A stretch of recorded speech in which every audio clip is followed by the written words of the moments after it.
ఈ రోజు జరగనున్న అయోధ్య రామ మందిర ప్రాణ ప్రతిష్ఠ కోసం దేశవ్యాప్తంగా ప్రముఖులకు ఆహ్వానాలు వెళ్లాయి. ఈ నేపథ్యంలో టాలీవుడ్ మెగాస్టార్ చిరంజీవిని కూడా ఆహ్వానించారు. అయోధ్యలో రామ మందిర ప్రారంభోత్సవంలో పాల్గొనే అవకాశం రావడంపై ప్రముఖ నటుడు చిరంజీవి హర్షం వ్యక్తం చేశాడు. భావోద్వేగంతో ఉక్కిరిబిక్కిరి అవుతున్నట్టుగా తెలిపాడు.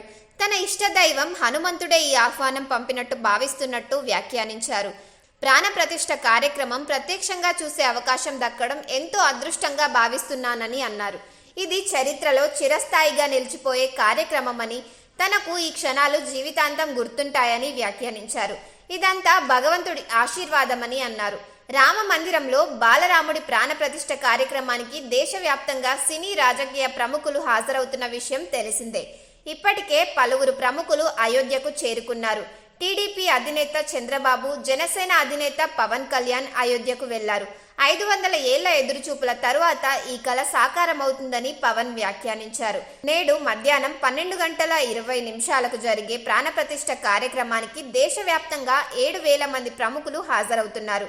ముఖ్య అతిథిగా ప్రధాని నరేంద్ర మోదీ స్వయంగా ఈ పూజలో పాలుపంచుకుంటారు.